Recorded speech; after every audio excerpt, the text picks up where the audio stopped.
Before we tackle the question, what is political economy? Let's start with the broader question, what is economics? Economics is the science of provisioning. Everyone needs goods and services. How do we get them? There are two broad approaches to this question. Subjectivist, or orthodox economics, teaches that the fundamental economic laws governing production, distribution, and consumption are fixed and unchanging throughout human history. The logic of subjectivist economics is a closed system made up of atomistic individuals, axiomatically assumed to make rational decisions in accordance with natural laws. It sees every person in society as a provider and consumer of services. A key premise of subjectivist economics is that subjective utility is the measure of value. We pay more or less for a service depending on our wants and the extent to which we imagine the purchase will be useful to our purpose. Labor has no role in determining a commodity's value. Value, in the economic sense, is all in our heads. Another key assumption made by subjectivist economists is that everyone's decisions to purchase or sell are the work of individual rational minds. Deviations from rationality, such as inefficiency, function here as an error term, which is to say they can be assumed in the basic theory to play no role at all. Historical and social deviations from rational purchase and sale may be explained away as being caused by exogenous forces outside the natural economy or free market, whose basic laws never vary. The subjectivist economists thus present mathematical models in which laws of demand and supply, assumed a priori as axioms, govern all purchase and sale. They do not provide any conceptual means of distinguishing the way society connects individuals with goods and services during the capitalist era and the way society did this in earlier eras, or might do in the future. The second broad approach to the science of provisioning is political economy. Political economy is by no means a dead science, if we mean by that it's been superseded by the orthodox subjectivist approach. A quick search of the web lists Harvard, Stanford, Georgetown, UC Berkeley, Oxford, and Duke among schools offering a major, a degree, or a concentration in political economy.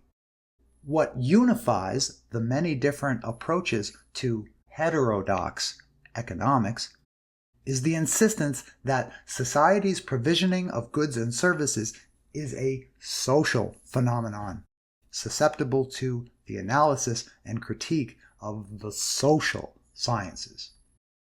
An important note should be made here about the meaning of the word social as opposed to subjectivist. It is often contended, not coincidentally, quite often by subjectivists writing in English, that it is the social which is all in our heads, and that, as Margaret Thatcher famously put it, there is no such thing as society, but only individuals. This type of subjectivism claims to be objective so far as it restricts its attention to concrete, observable choices made by individuals. But social science, and in particular sociology, begins by distinguishing objective social facts from the phenomena of individual consciousness and our biology as individual organisms. For example, Emil Durkheim defined social facts as ways of acting, thinking, and feeling external to the individual and endowed with a power of coercion. He writes, since their source is not in the individual, Their substratum can be no other than society, either the political society as a whole or some one of the partial groups it includes. This term, social, applies to them exclusively. This power of coercion, identified by Durkheim, shows up in our everyday lives whenever we encounter the law, linguistic conventions, money, behavioral norms, social trends. The individual has no say over these phenomena. They are the work, the collective products of history, not the result of individual choices, however rational they may or may not be. Marx scolded the anarchist Proudhon for locating the origin of real estate, private property and land, outside of economics. Private property and land, Marx says, develops at the end of a long chain of historical and prehistorical events, and confronts us as individuals as something ready-made by society before we as individuals are born and arrive on the scene. We make all our decisions in the world as it is, not as we might like it. We are not powerless, but our potential agency begins with confronting the tradition of all dead generations, which weighs like a mountain, like a nightmare on the brains of the living, to paraphrase Marx.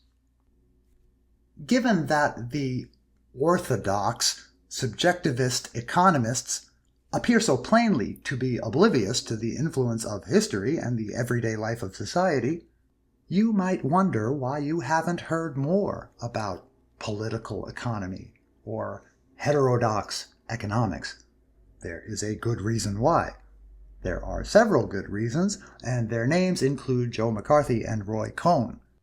A 2009 survey of heterodox economics points out that the dominance of Marxism among American leftists and radicals was weakened by political persecution and repression during the late 1940s and throughout the 50s. Political economy begins with a concrete analysis of the population. But, Marx cautions us, the population must not be understood in the abstract, for example, as a mass of individuals who all obey identical laws of behavior. The population is a meaningless concept until we consider the division of the population into classes defined and distinguished by their distinct roles in the production of goods. Tracing back the necessary conditions for the division of the population into economic classes, the categories of division of labor, wages, commodity value, money, and price come into view. In this way, our economic conceptualization of the population, which was, at first glance, just an undifferentiated mass of purchasers and sellers, is enriched by the identification of classes of purchasers and sellers who play qualitatively different roles in the provisioning of goods and services necessary to maintain the population and perpetuate the pre-existing class distinctions in the population.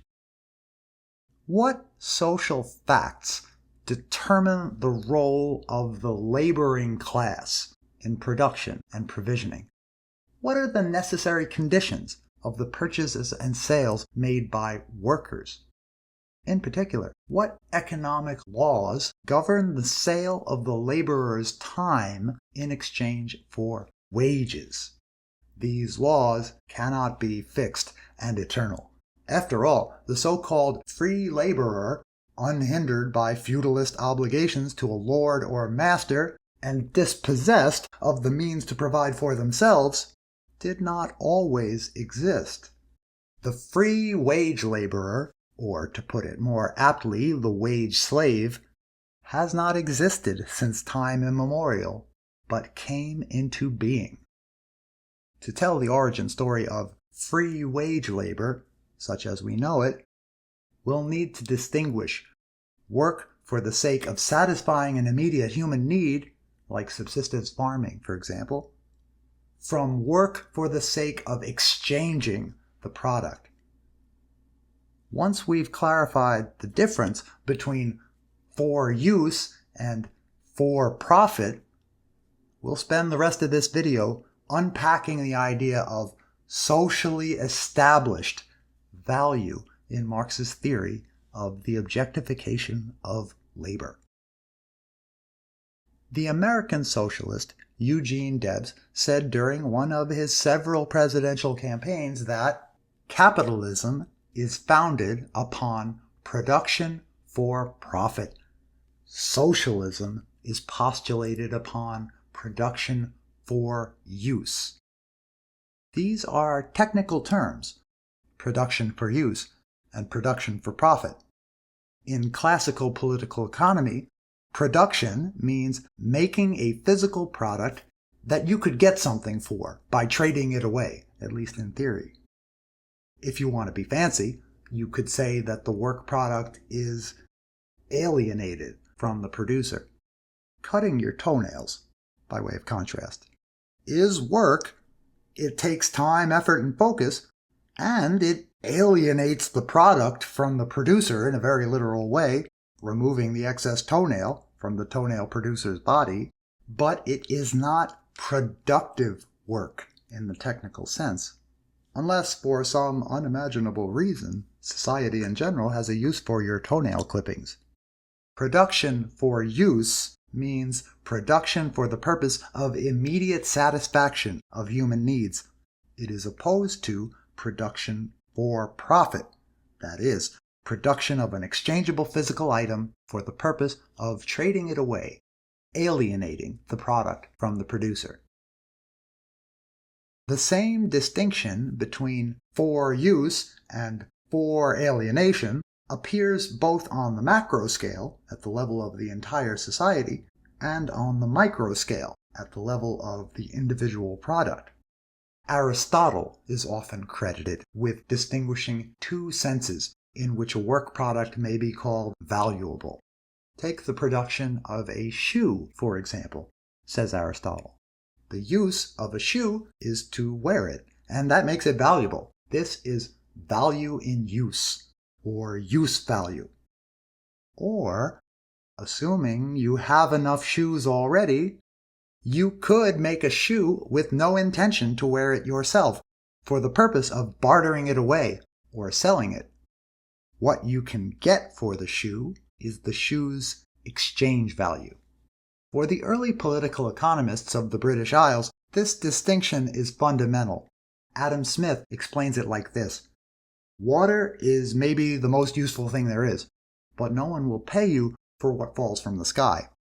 A diamond, on the other hand, has far fewer uses than water, but you can get a lot for a diamond. These examples show that use value and exchange value are independent, notwithstanding the fact that if a thing has exchange value, then it must have a use value, since, naturally, no one would trade for a commodity that has no earthly use. This was, of course, long before something called a pet rock was very successfully marketed.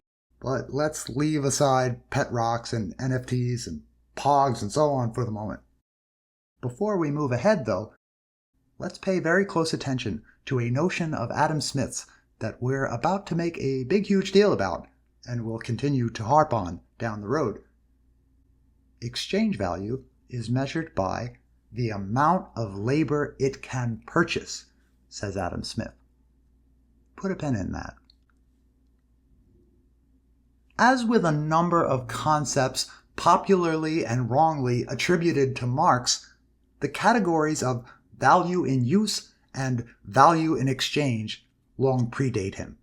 This is sometimes done to discredit Marx's framework for political economy on the basis of theoretical errors made by those who used these terms before him. Marx himself was quite critical of these predecessors, as he is of Aristotle, who, Marx says, falters and desists from further analysis of the form of value, which would have required him to confront slavery such as it existed in his society. A physical object that has both use value and exchange value will be called a commodity.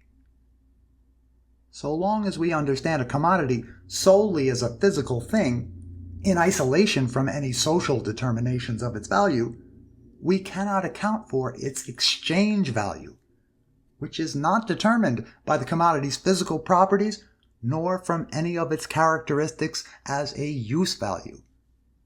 Social practices, which vary with the historical circumstances, settle the question of how much a use value is worth in exchange. The derivation of socially determined phenomena, including exchange value and price, from properties imputed to commodities as things in themselves or as use values simply and solely, is called commodity fetishism by Marx in Capital Volume 1, Chapter 1. He writes, "As a general rule, articles of utility become commodities only because they are products of the labor of private individuals or groups of individuals who carry on their work independently of each other. The sum total of the labor of all these private individuals forms the aggregate labor of society. Since the producers do not come into social contact with each other until they exchange their products, the specific social character of each producer's labor does not show itself except in the act of exchange. In other words, the labor of the individual asserts itself as a part of the labor of society only by means of the relations which the act of exchange establishes directly between the products, and indirectly through them between the producers." So, how do two piles of commodities come to be equal in exchange value? What makes X amount of this worth the same in exchange as Y amount of that? The idea that labor is the measure of value is another notion falsely attributed to Marx. Adam Smith had already said in the century before Marx was born that it was not by gold or by silver, but by labor, that all the wealth of the world was originally purchased, and its value to those who possess it and want to exchange it for some new productions is precisely equal to the quantity of labor which it can enable them to purchase or command. Marx will have a lot to say about that last phrase, the amount of labor that those who have wealth to dispose of can purchase or command. But Marx's corrections of Adam Smith will have to wait for another day. Before Adam Smith, we find Benjamin Franklin laying out a labor theory of value. The value of all things is most justly measured by labor, says Franklin, and trade in general is nothing but the exchange of labor for labor. Adam Smith's labor theory of value, at first glance, appears very similar to Franklin's. It may surprise you to learn that Ben Franklin, not Adam Smith, not David Ricardo, and certainly not Karl Marx, came first in laying out a labor theory of value. It may further surprise you to see Ben Franklin's labor theory of value cited by the United States Federal Bureau of Education at the beginning of the 20th century. I'm guessing the U.S. stopped taking credit for laying the basis for modern political economy at about the same time as it repudiated this social explanation of value in favor of the subjectivist theory of value that serves as today's orthodoxy. Sound like a safe guess? Marx asserts that the socially determined exchange value of a given commodity is not a function of actual labor, that is, the concretely, qualitatively different types of labor done by, say, shoemakers and stevedores, but instead depends on the amount of abstract social labor required to produce it. The form of value is a form of social behavior. It is a social fact that X amount of this is equal in exchange value to Y amount of that. The concrete labor that goes into making a shoe creates use value. The qualitatively different labor that goes into producing wheat creates a qualitatively different use value. A shoe makes a poor meal. But equality in exchange value forgets these qualitative differences and postulates that so many shoes equal so much wheat.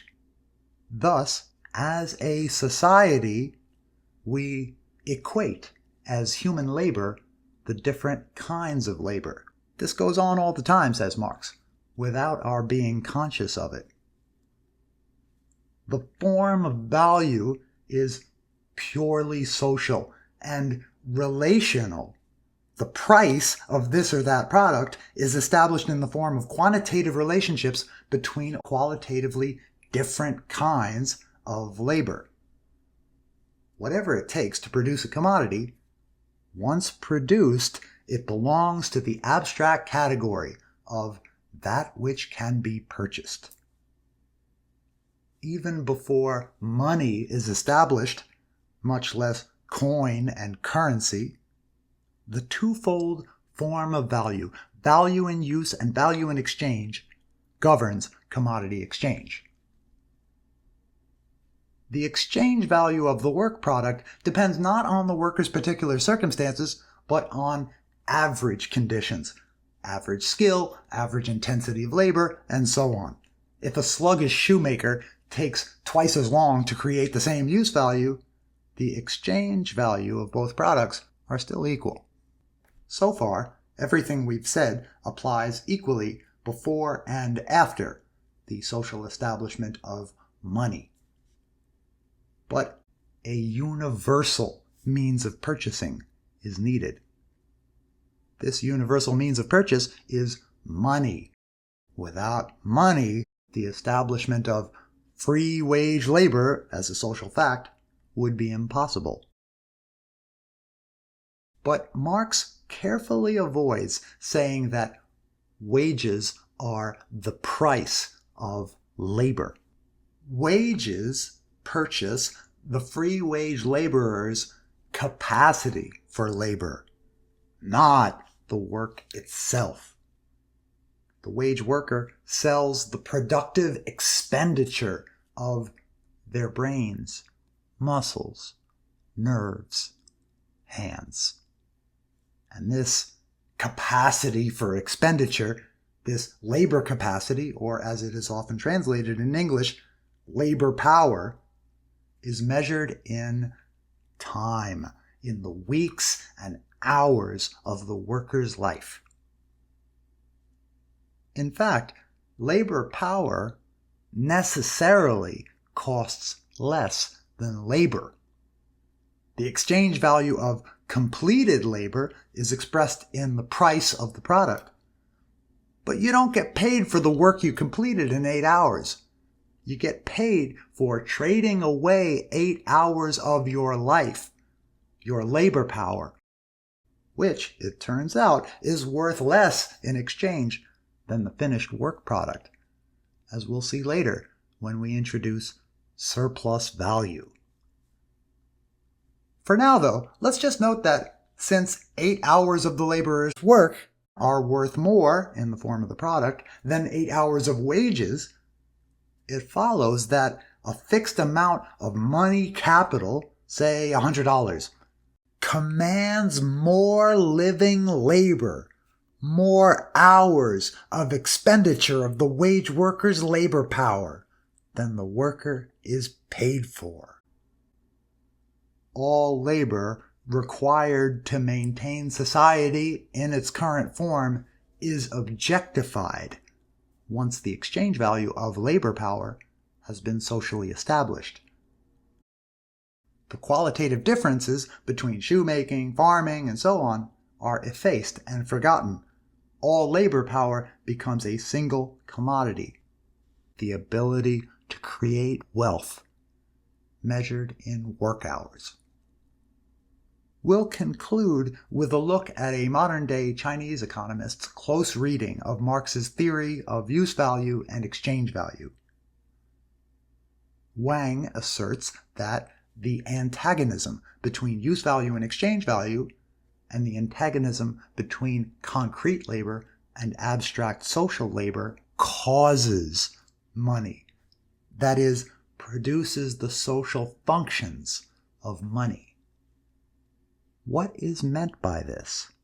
The antagonism, or if you must, the contradiction between use value and exchange value is illustrated by the farmer's confrontation with the non-laboring purchaser of their produce.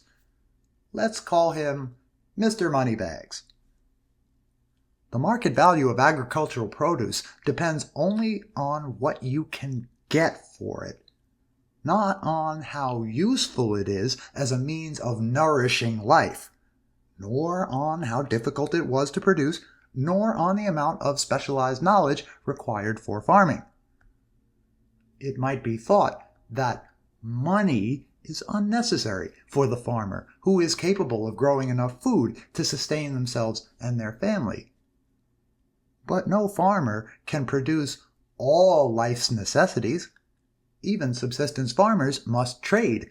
For example, must buy farming equipment and seed, must rent farmland if they do not own any, and so on. The farmer therefore needs exchange value, needs money in order to stay alive. They face as a social fact the ultimatum: work or starve.